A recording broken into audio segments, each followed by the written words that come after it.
Hello, everyone. I'm Hawk, your partner in ZK. So today, our topic is about the technical, the debugging techniques. So this is the outline. Because the time, the total session, the time of this session is around 1 hour. So I will roughly describe all these topics. First, I will mention about the general debugging techniques in ZK, and also I will describe some CSS debugging tips, also how to analysis the performance bottlenecks.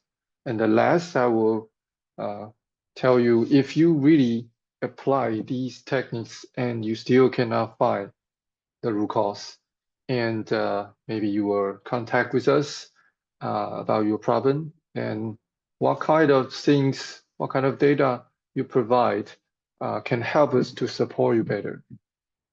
Okay, so I think everyone can see my screen. If you have any problems or questions, yeah, please type in the chat channels, and later we will have a Q&A session and I will answer later. Okay, let's start. First, we talking about debugging. I use this kind of principle, or these steps are extracted from this book we call Code Complete. It's written by Stephen McConnell. In this book, he mentioned about a scientific method of debugging. So I base on these steps to describe the way to debug. So the first step is to stabilize the error. So first you need to find, it's better to find a simplest case to reproduce the error. Yeah, because if you find a complicated case, then it will actually bother yourselves. You will take a long time to find the root cause. So it's better you can stabilize. That means you can repeatedly reproduce the problem with clear steps. So that is the first step. You can, then the second step is you need to locate. We start to locate the source of the error. It can be, usually we will start to gather data, related data, maybe the error message, or maybe some page related information or the environment information that will produce this problem or this defect. And later, when we gather all this, and we will analyze the data and form a hypothesis about the defect. Because after we check all the facts, maybe you will think, okay, the problem could be from something else, something in the button, or something in something, some listener. So then we will start to, because we are not sure now, so it's just a hypothesis. So we start to prove it or disprove the hypothesis. Means we'll try to do some more tests or change our steps. Then if it really proves, then our hypothesis is correct. And then we will start to fix the defect. That means we already found the root cause. Then we will start to fix the defect and test the fix and look for similar errors. Okay, so this is the scientific steps. So because this training is about debugging, so we will just focus on the first two steps, to stabilize the errors and locate root cause. The fixing is another topic, so let's continue. So first is to stabilize the errors. So the stabilize the errors means you need to find a repeatable way to reproduce it. If it's not repeatable, sometimes might be related. It's a timing issue. Maybe you do some actions quickly or slowly, then it will reproduce or it does not reproduce. So you need to notice about this. So first you need to find steps, and then you need to, it's better to narrow down the problem. So if you have, if it takes 10 steps to reproduce a bug, you need to check all the components involved in those steps. Then if you can remove one steps and if you still can reproduce the bug, that means now you have fewer factors to consider. So you can keep repeating this process, removing more and more steps until you reach the fewest possible steps. Yeah, then you might get a simplest, repeatable case. Because when there are more factors, means if there are more steps in your reproducible steps, then that means more factor involving this bug. So when you try to find the root cause, it becomes harder. So that's why we need to narrow down the problem. So, and it will reduce the time to locate the root cause. So here are the possible steps to narrow down the problem. For example, in ZK, you can reduce the component. For example, if there's a page in your there's a lot of component in your page, and maybe the actual related component to the bug or to the problem is some specific components. So you can just by temporarily removing them and maybe keep the related one, maybe just a button or some specific window or a specific label, something like this, and you focus on that. So you just need to focus on those related code. So first you can reduce the components, and that will make your problem simple. And or you can reduce the step to reproduce. Yeah, maybe you click 5 button to reproduce, and then you can try to maybe remove one of them to see it still reproduce. Yeah, if it's still, then that means the step you remove is irrelevant. Or you can reduce the vacation logic. Maybe you just have one button, but when you click the one button, there are 500 lines of code are executed. So it's better you can separate, maybe comment out some lines of code and to see if it still happens. If it's, then you can be sure that, okay, you can reduce the root cause to maybe 100 lines of code or even smaller. So there are several steps, but the main principle is to try to narrow down the problem, not to, so it can be easier to locate the root cause. Okay. So, and the next one, after we found a simplest case, the next step is to make a hypothesis. But to form a good hypothesis, it's very important that you understand your application well. Then, because if you make a ZK-based application, you need to understand the ZK architecture. So when you know more about the system or more about the architecture, you usually know more about how to gather data and how to give a better hypothesis. So let's review some key important architecture here. For example, in here, this is the basic process to load Azure. So when you browser send HTTP request to Azure, and in the backend, in a server, in Java application server, ZK will translate this, will read this Azure and try to create Java components based on what you specify in the Azure. Maybe there's a window, inside there's a button, and then it will translate all this into CSS, JavaScript, HTML, this kind of content, and response back to the browser. So this is basic workflow in the server. So, and the next is about the Ajax update. The Ajax update is very similar, but it's like a loading Azure, but still has some difference. So first, you can see here, for example, there's a page here in the browser, and here is the server, and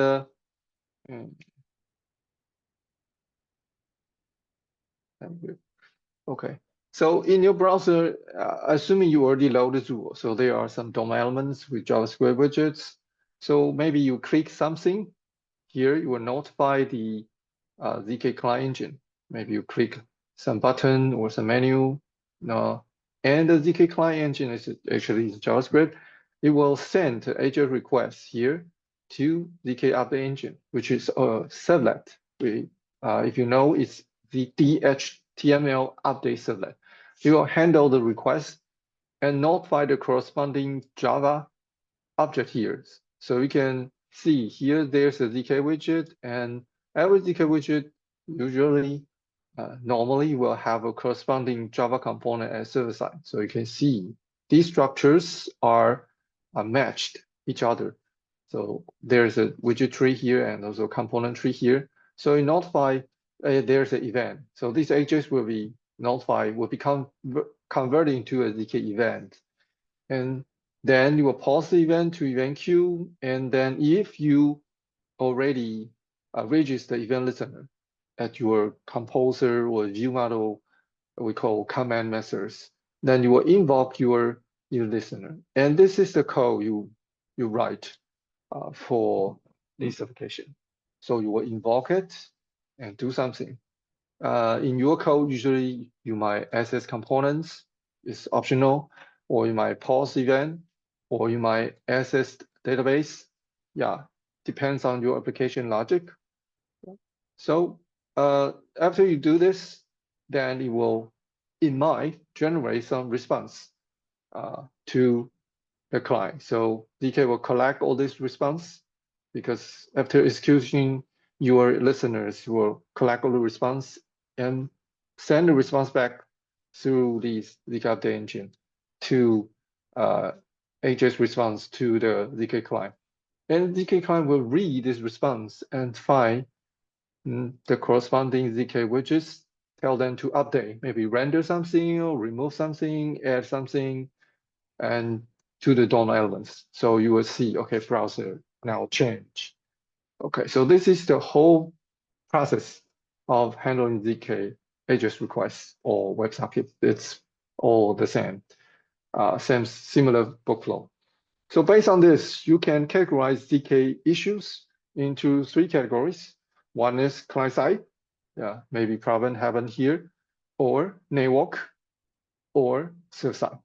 So this is basic architectures. So that's will help you to give some hypothesis. And also, there are some basic, very basic scope objects in ZK. Some are just scope object from Java EE. So you can see we have session. This is very basic. When you visit a page, usually you will create a session, and a session will create one or more. You can see one or more desktop. And one desktop could be contain one or more page, but actually this is rarely happens. So usually one desktop have one page, so we can ignore this in most of the case. So one desktop one page can have one or more ZK components. So each one, this is bigger scope, then becomes smaller, smaller, smaller. Okay. And your browser actually is interacting with a specific desktop.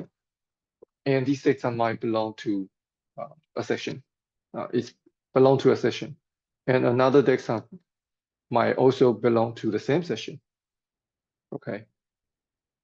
So here is what I mentioned about this. One session could have multiple desktop. And so one page could have multiple components. So we can see a very simple example. Let's see our browser. We can see here. So if you create a page like this, you can see desktop has its desktop ID. Now it's become longer. You can see the desktop ID look like this. And the session you can see is the same, 246. 246. So you can differentiate different desktop by checking this ID. So if I create another tab, you can see the session is still the same. You can see we switched to different tab, but the desktop ID is different. You can see here. So you can imagine that the desktop is, you can treat a desktop as a browser tab. This is a logical scope ZK create. It's not Java EE, it's ZK specific.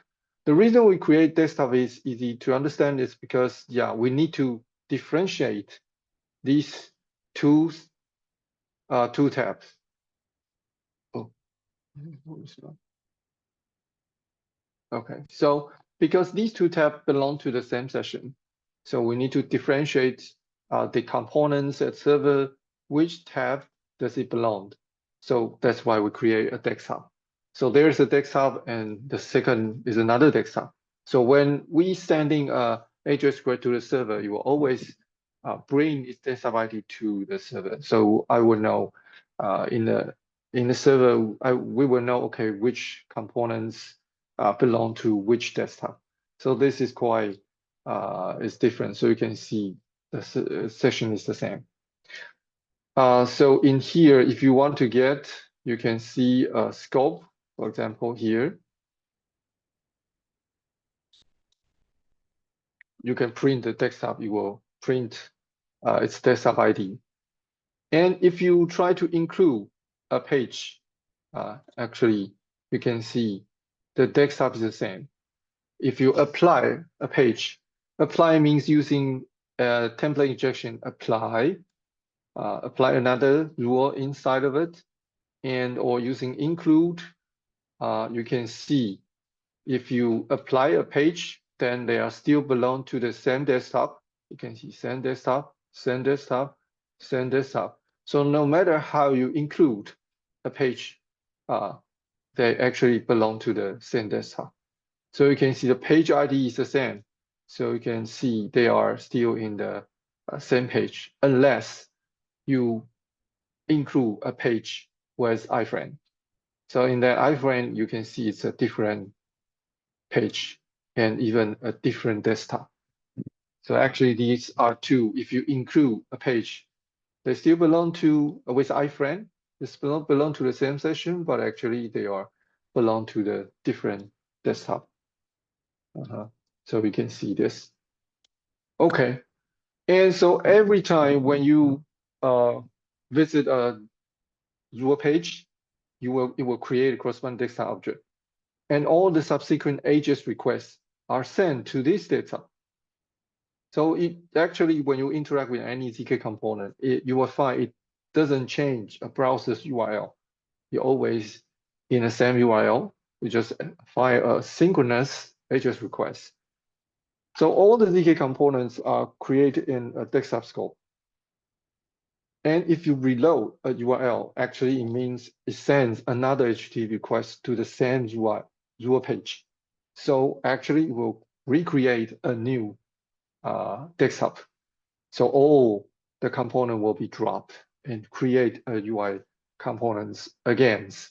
So when you reload it or you visit the same page, you actually drop the previous desktop and create another desktop. So what you see, the component, it looks the same, but actually it's a different set of UI component because it totally recreated.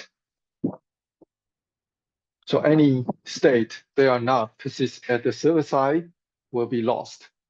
Yeah. Okay. So source here. Okay. Component scope is a smaller scope. That means if you, for example, you put it here, there will be stored in component scope. So like controller and view model, you specify on, for example, on this window, it's also created in this scope, in the component scope. If you remove it, for example, you detach this window, the desktop still exists, but this composer will not exist. Yeah, because it's in the component scope. So, and if you, there are many attributes in that components, it also will be removed. So this is a difference of desktop component. On top of it, it's a session. Okay, so you with these kind of basic steps, basic concept, you can we start to locate the source of the errors, and there are many basic steps. First is to check if there is any client-side or server-side error messages, and these messages can give us clue to the root cause of the problem. So collecting these error messages is, I think, it's quite important because many developers often overlook this. They will just ask me, say, okay, I have a problem, something doesn't work, and then just like this, they don't provide me any details. Uh, so usually I will ask them, is there any client-side or server-side error message? Yeah, because sometimes your system might produce too many error message or warning message, so it might covers the real important messages. So, okay, so you need to aware about this. So for example, there's a common error. Uh, previous in several years ago, it's commonly happened, but now maybe it's not. So for example, there's an error message like this, and actually we can see we collect some of the error message in our documents. We can see in our documents. Actually, there is a one page you can check, but yeah, maybe it doesn't cover all the case, but it actually covers some case. If you have others, you can report it when if it's quite common, I will list on it. For example, this one, illegal state exception SSD9. If you ever see this, that could be, we will explain what happens. Usually it's because you declare, you know, as a static variables in a composer, and is referenced by, and you create multiple composer. So it's accessed by another desktop. So because you can see one component belong to one specific desktop. So if there's another desktop to access this component, especially if you call it setter, it will send to the wrong desktop. So this is illegal state. So, or if you try to pass a component by session scope, for example, uh, you you get we have an event queue, then you get a components reference and the pass to another desktop.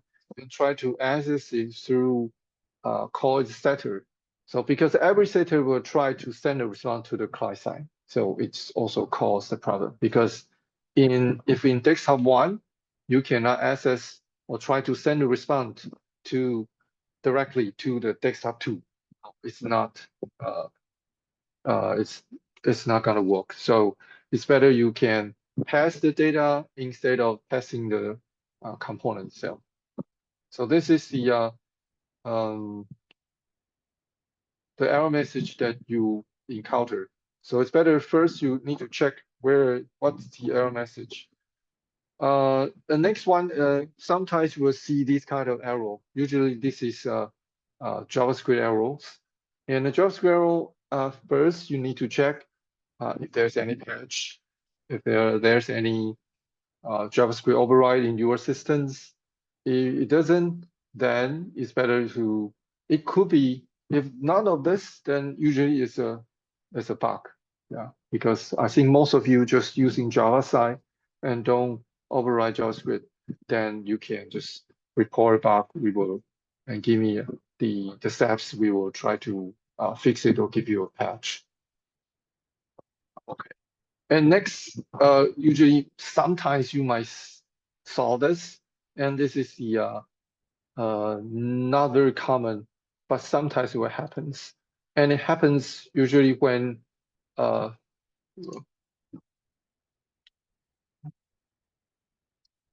let's see this page.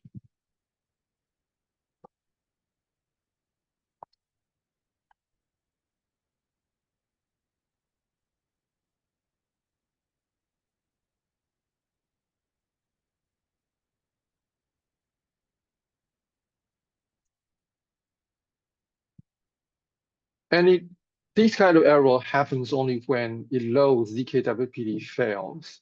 Means even the ZK client engine does not load correctly.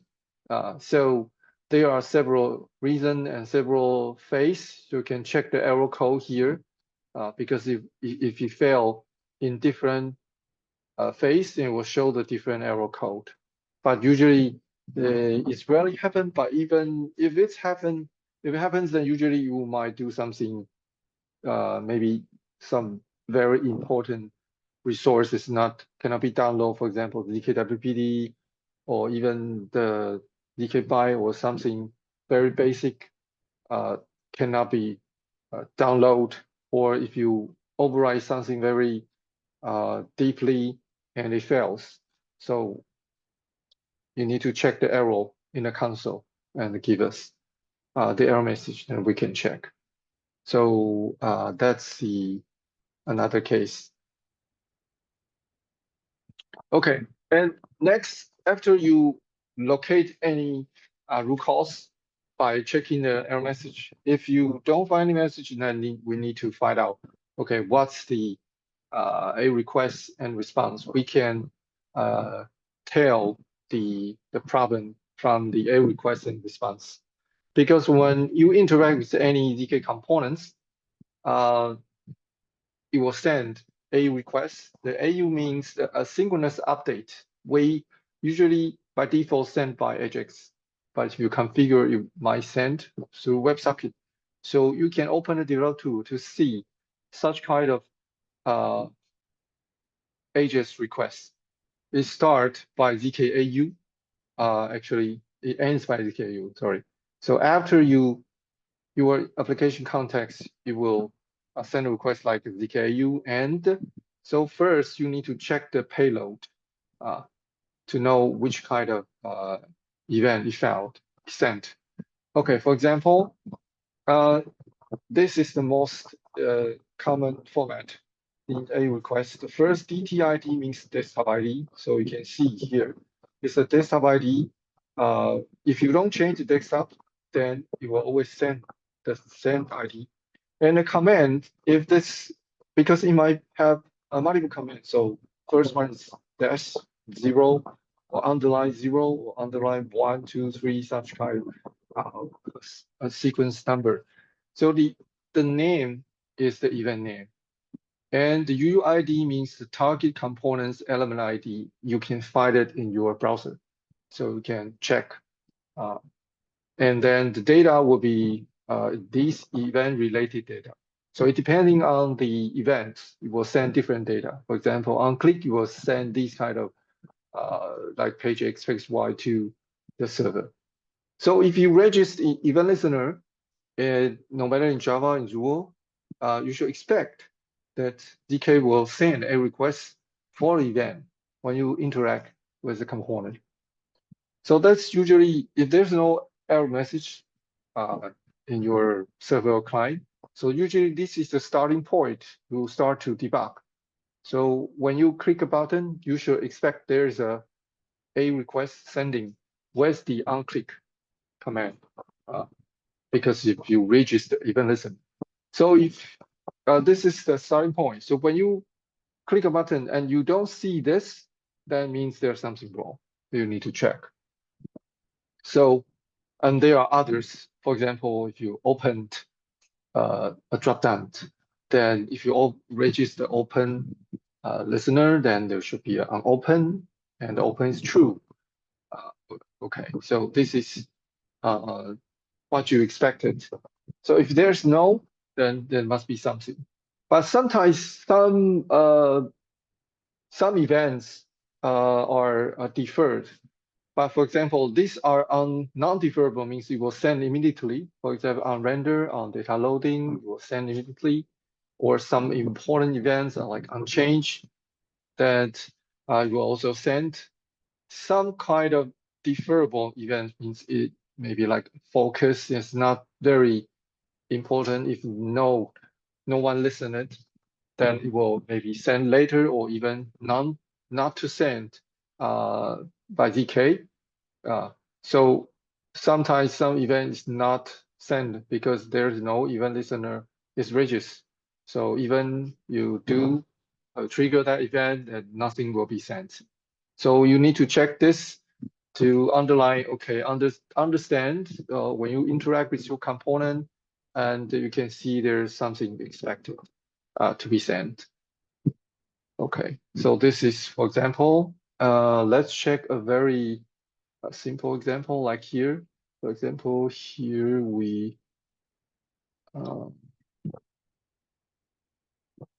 check our browser. That's AU. Okay, so the first step here is to, for example, click here, open.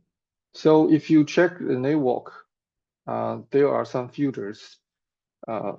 So when we reload the whole page, there are lots of filter, lots of requests here. If we just want to see the AJAX request, we can click the filter here. So you can see only show some of it about AJAX requests. So we can click the payload here. So we can see, yeah, there is a request to send based on the desktop, the command, event name, and the data. So you can check here. So for example, when I click here, you can see, oh, okay, there is an event sending here. Click here, click here, click here. So you can see every time when I click, it will fire some event. So different actions will cause different event. So first you will check this. And second, you should check the A response because, okay, it really fires, and but something is still unexpected. So we can check the A response. The response contains the command that server request to client engine and to execute. So it also contains the data from server to client render in a browser. So we can imagine that it's just like a CRUD operation for on the JavaScript widget. So it tells the JavaScript widget to add, to remove, or to update something.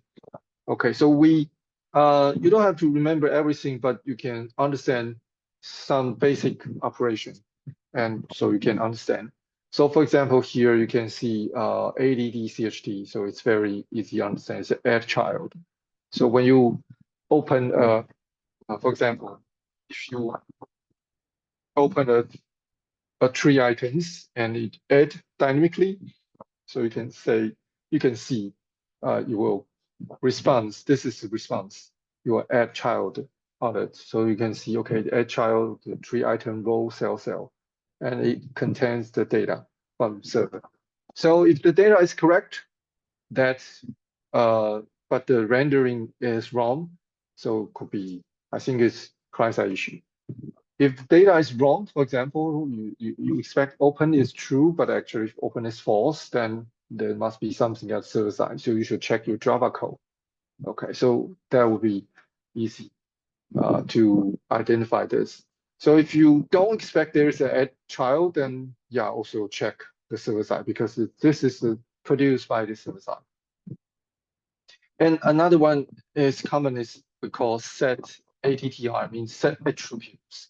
So here you can see the response. Set attribute means if in the server, in the listener, you call set visible false, then it will respond with set attribute visible false.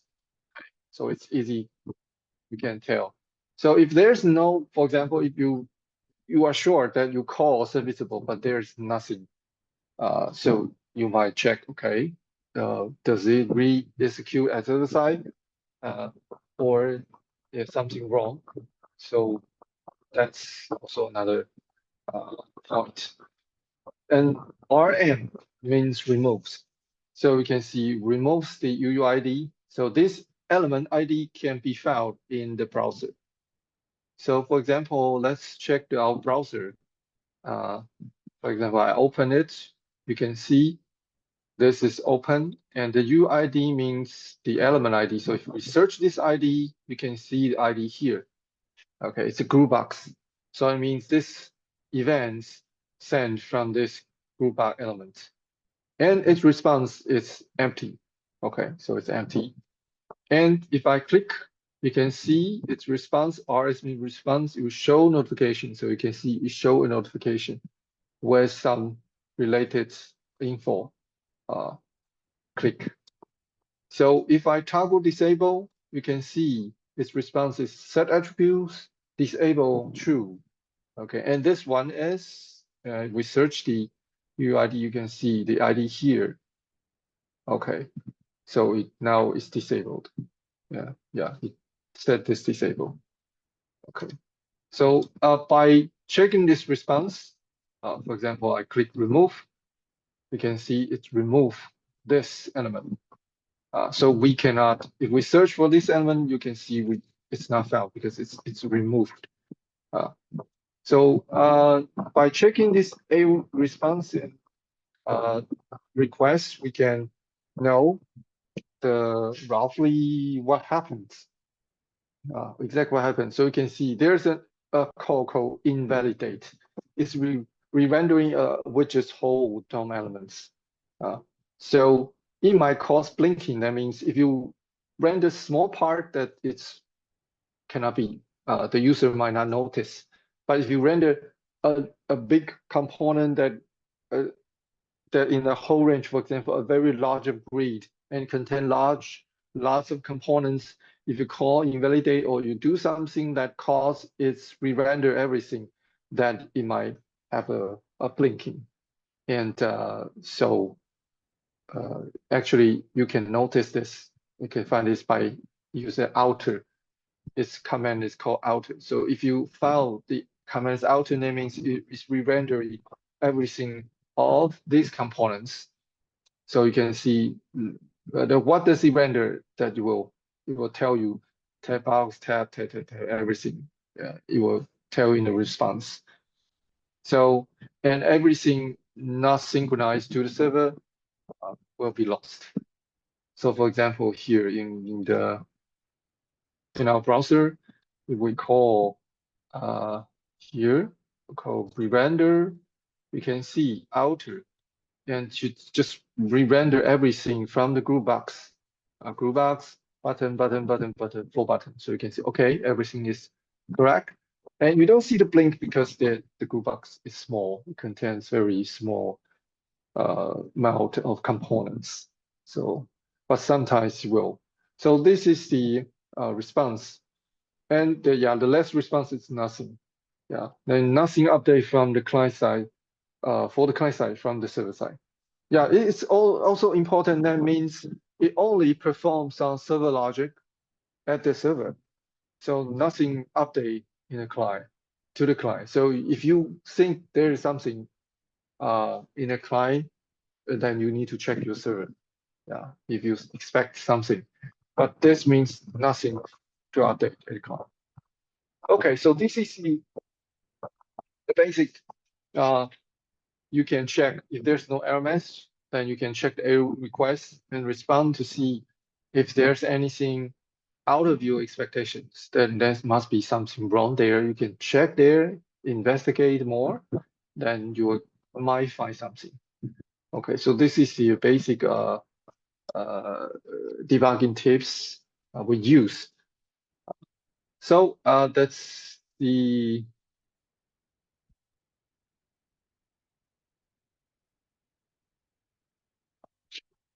okay. Let's see a simple case. For example, a use case like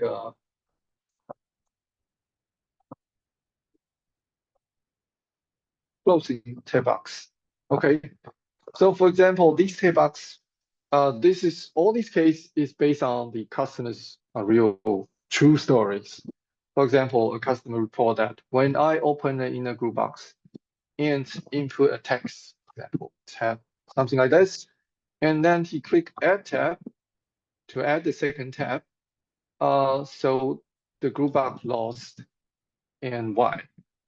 So we can, since there's no error messages, so we can check at the develop tool.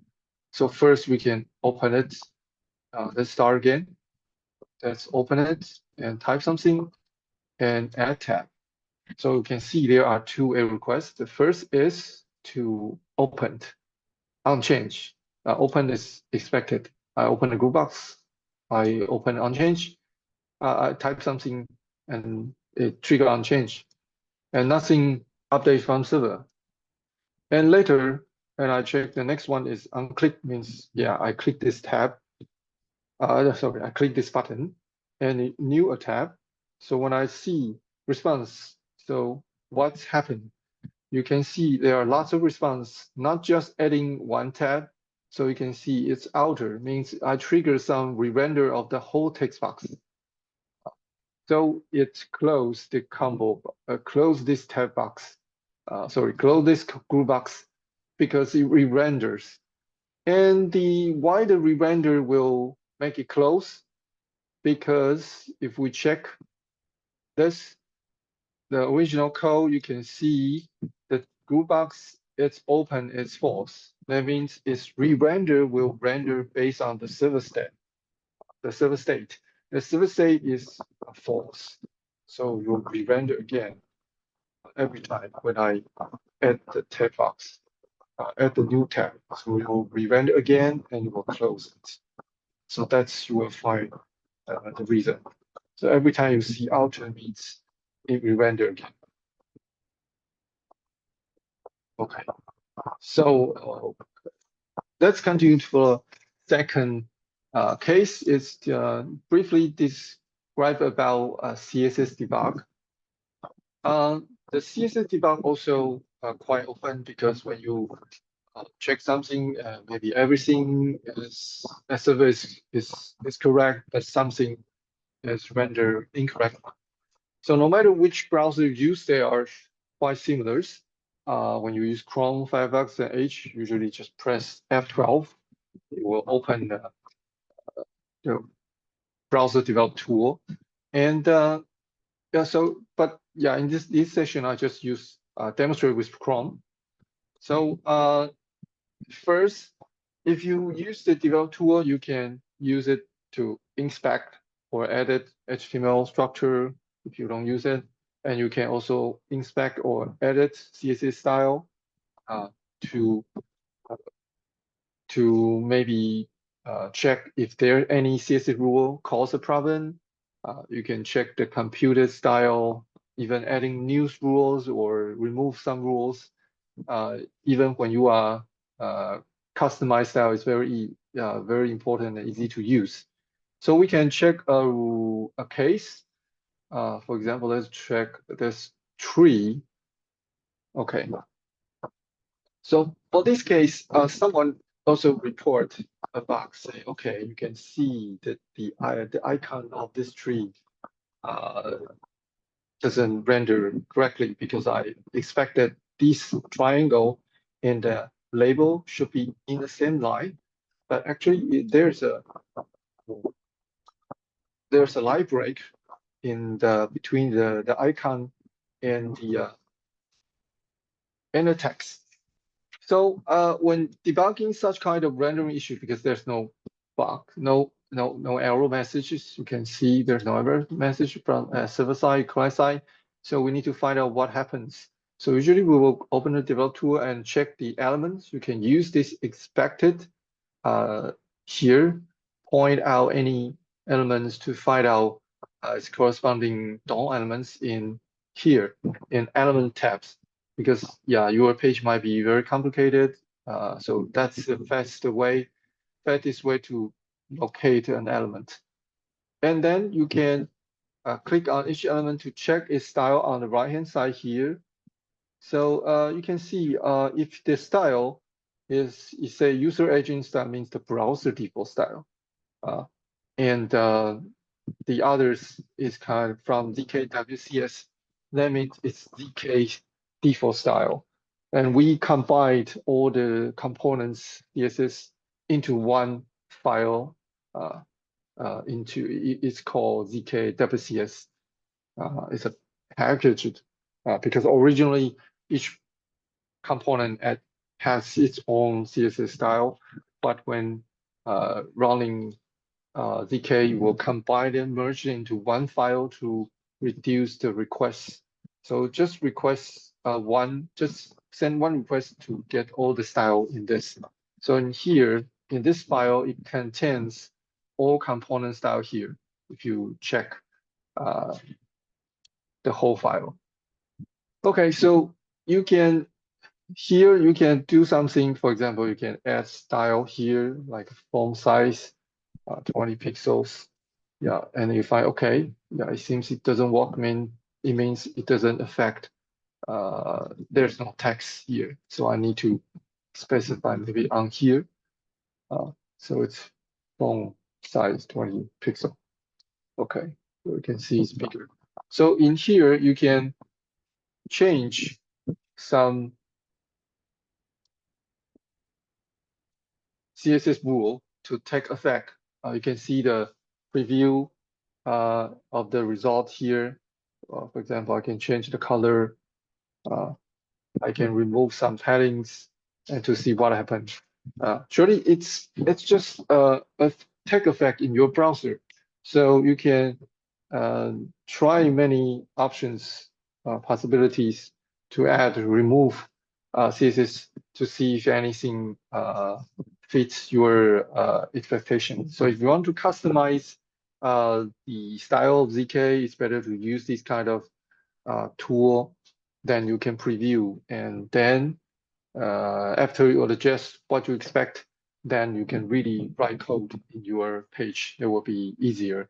You don't need to reload page every time. So when you use this develop tool and expect it, this is the rule that applied on it. If there's a strike through, that means it's overwritten by the higher priority rule. For example, here, this is the rule, line height 1.3 EN, but it's overridden by this ZK tree content because it's higher priority, or we call the actual terminology is specificity. You can check CSS, but yeah, it's hard to pronounce. So we say high priority. Yeah, it's easy to understand. So you can either make an even higher priority to override it, for example, normal. So we can see, okay, now it's also overridden by my rules. Okay.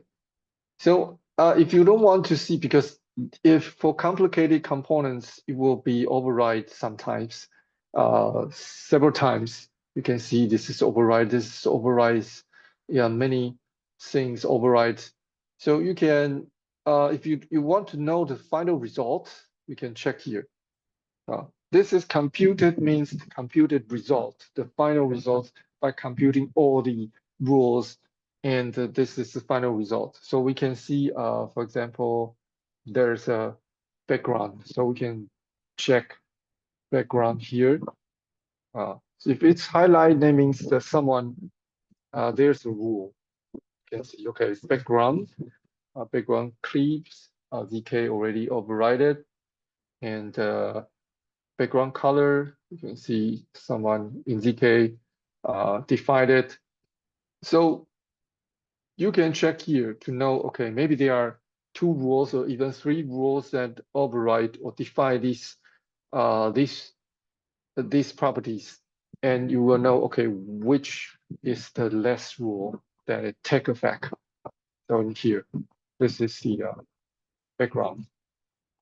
And layout is, I think, no, here is also very useful. You can know, okay, the size, and because there are sometimes size is not what you expected, you can check if there's any padding or border that apply to this component, to these elements, which is you expected or not. Okay, so this is what you can check here. Also, this tool is very, I think it's very useful if you want to customize the style, and or you want to override, or you want to find out some CSS or random issues.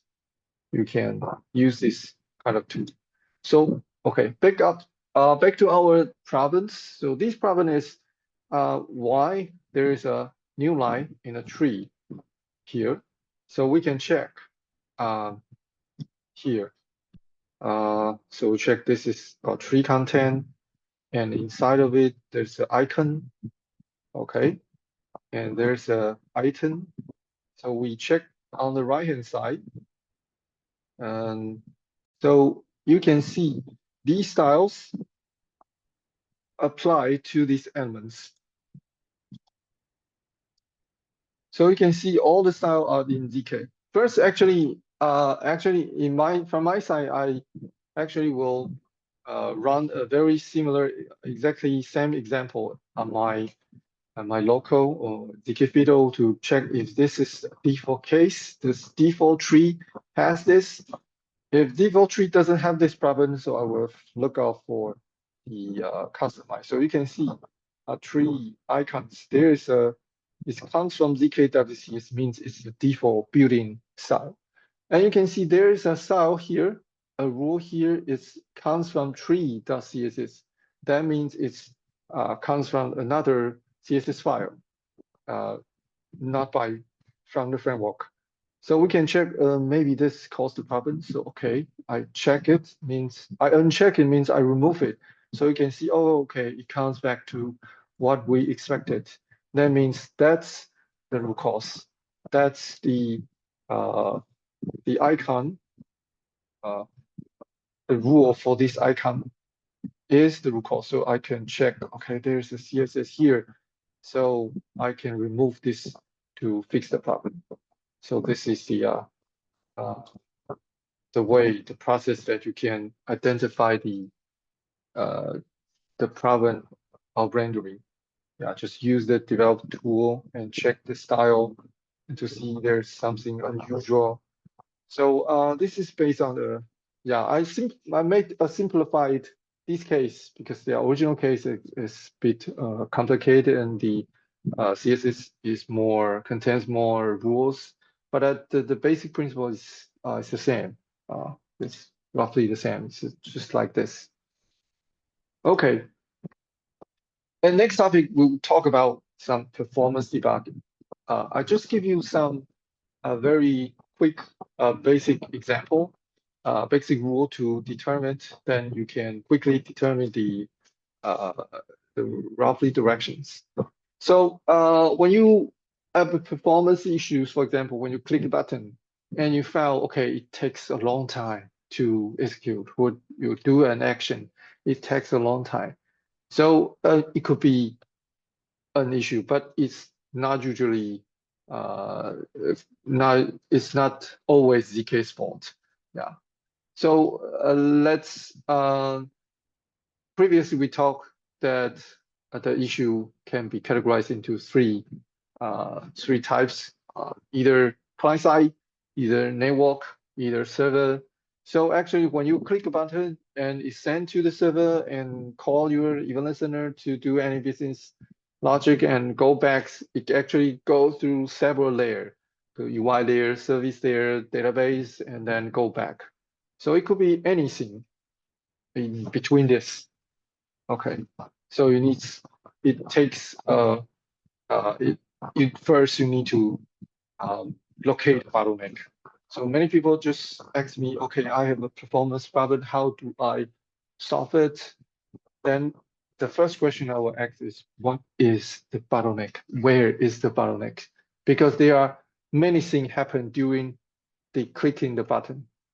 So if you don't know where is the bottleneck, it's very hard to solve it or to improve it. Maybe it's not service problem. Yeah, because there are many factors. I have a special case when a customer come to us to solve the performance issues. So we go through the whole process and everything goes right. And finally he found that's because it's hard disk. His hard disk is going to break. So it takes a long time to read the hard disk. Its hard disk takes a long time to read its data from the hard disk. So it's yeah. So this is an extreme case, but yeah, I know. Yeah. So you cannot say okay always it's ZK fault or your Java code's fault anything. So first you need to locate the bottleneck. So there's a basic some simple rule. First, you need to check the network timing. There's a simple way to separate client or server. You just check the network timing. Let's check, for example, let's take a example. Performance here. Okay, let's check this example. So when you click a button and it takes a long time, and you can see there's a timing here. Yeah, in a request, there's a timing tab. So the timing, actually, there's an explanation you can check. Check this Google Chrome's explanation. So it's actually split this request into several phases. Could be queuing, stalling, something, initial connection. But we need to check is first we need to just see these queuing initial connections. If everything takes long here, that it must be usually it's a network issue because it takes or server issue because it takes a long time to establish a connection to the server or network because it takes a long time. And if then the next important is the waiting times, the time to first byte. So you can see the browser is waiting for the first time of a response. So time to first byte means one round trip of latency and time server took to prepare the response. That means when you click after it's established the connection, you send a request, and then you start count this waiting time. So the request sent from the browser and go to the server and do anything you implement and go back. And when he reached the browser, then it will stop counting. So this is the waiting time. If the network is not very slow or it works normal, then this time can roughly, you can treat it roughly as the server execution time, just roughly. Yeah, just because the network latency usually is quite small, you can ignore. So if this waiting time is long, that usually means your server takes a long time to do it, to do the listening. So that means the bottlenecks could be in your server side. Yeah. So if their previous timing is long, that means the bottleneck could be network or could be some server setting. And later is the content download. So yeah, the content download means it takes how many times to download. Okay, so it could be network issue if you were, because most of the ZK response is not very big. So if it takes a long time to download, that could be a network issue. So you can check the network timing. So usually it's very not 100% right, but yeah, I think 80% or 70% from my experience. Just check the waiting time. So you can see if I click this button, and you can see the other like the store DNS initial connection is quite small, and only the waiting time there is 3 seconds. So the others are just less than 1 millisecond. So you can see, okay, we can roughly define, say, okay, the bottleneck is at the server. So if I check this special case I made for example, simple, I am slow. Yeah, the bottleneck is here. You can see when I click the button, it actually slip 3 seconds here. So it takes 3 seconds. This is simulate a long operation and going back. So this is the different that you can locate the bottleneck. So the next one, you can see, okay, it takes a bit, still, when you see this error message, it still takes, there's an obvious delay. We can click again, you can see nothing. Okay, now display. So if we check this, you will find out, okay, the waiting time is quite small, 51 milliseconds. That means, okay, it's not server. The bottleneck's not a server. Yeah, because every time is very short. It's very short, very short. for sure. So I think there's nothing in the server. So now we can form a hypothesis, maybe something busy at the client side. So at this case, we can do a client side profiling here and click the button and stop. Then we'll find, okay, yeah, here, oh, client side is quite busy running some JavaScript. You can see here the red part. So, and if we see scripting, so there almost 1 second is scripting, and the red means it takes there's something busy here. Okay, so now you can locate root cause. The bottleneck of this performance issue is client side, not the server side. Okay, so this is roughly the basic way to describe to determine the bottleneck. And actually, we have a quite long article to describe the whole process. You can check. So because of the time, we cannot describe all the steps, but you can check our document step troubleshooting here. Troubleshooting here, step by step performance monitoring, step by step troubleshooting. This article actually describes how the whole process, how to determine the bottlenecks. So there's also a decision, a flow diagram. You can check long running tasks, something, and you can check which phase is longer. So for example, what I just mentioned, you introduce you waiting is long, so it's yes.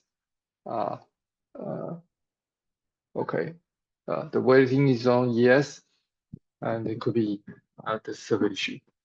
Okay, so if this receiving is long and it's big response, and yes, then it's server issue. Not big response and low bandwidth, could be network issue. So it categorizes your issues, could be client side, could be network, could be server.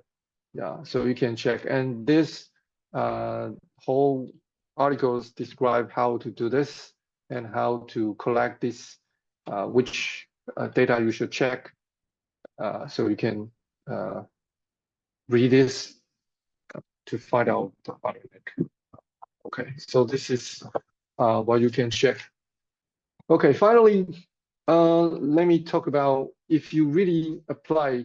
Actually, if you contact with us, we almost go through the similar steps to do the debug. Then if you really cannot find it, then you contact us. It's better you provide some case, then we can help you more efficient. Because ZK is a framework and you run it in your system. So you know your system better than us, but we know better in ZK. So it's sometimes we need to combine our knowledges. But if you bring too much data from your system, it's just a noise for us. So it's better you can extract your case because we are just a UI engines.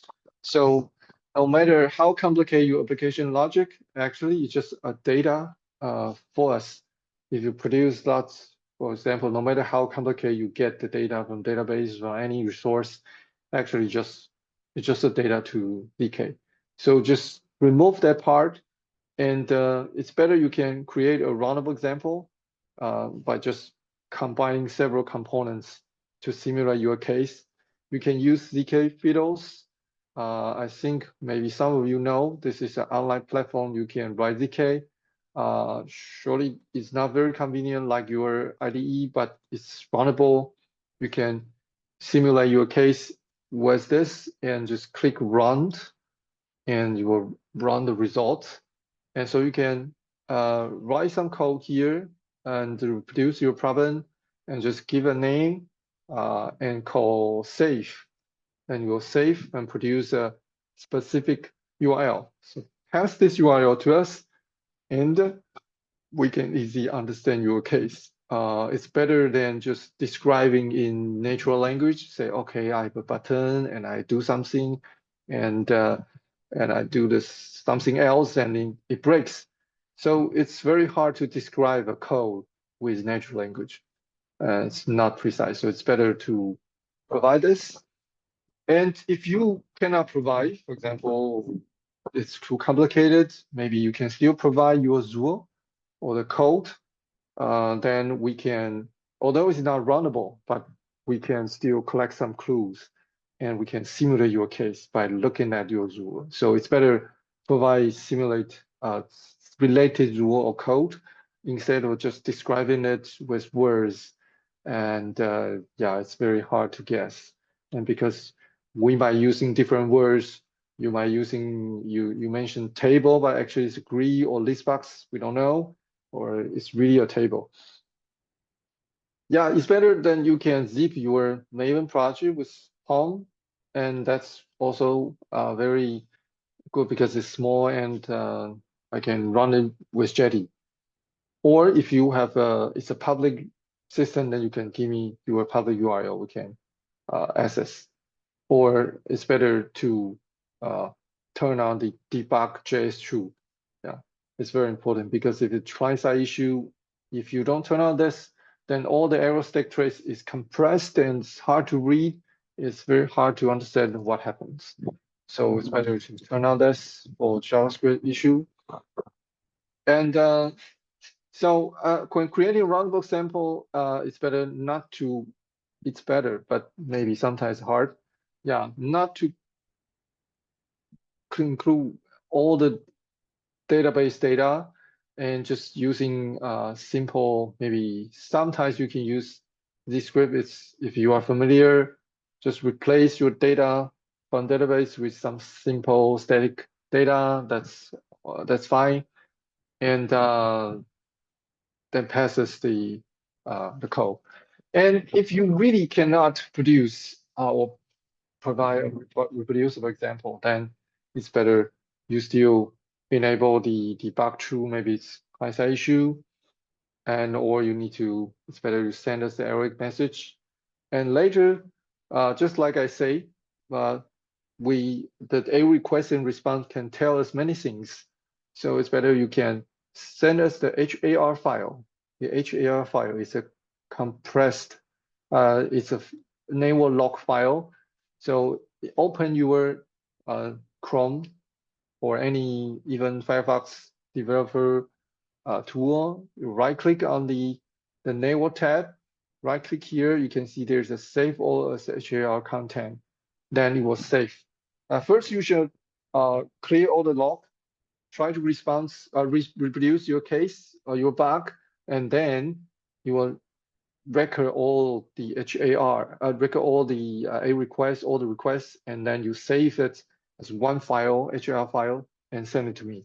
So I can check this log to know, okay, what happened in your environment. We can know the detail. So it's better than just describing it in natural language. Okay, so the HAR file is also very helpful. So if it's involving some architectural issue, multiple file, that's better to draw as a diagram or simplify it.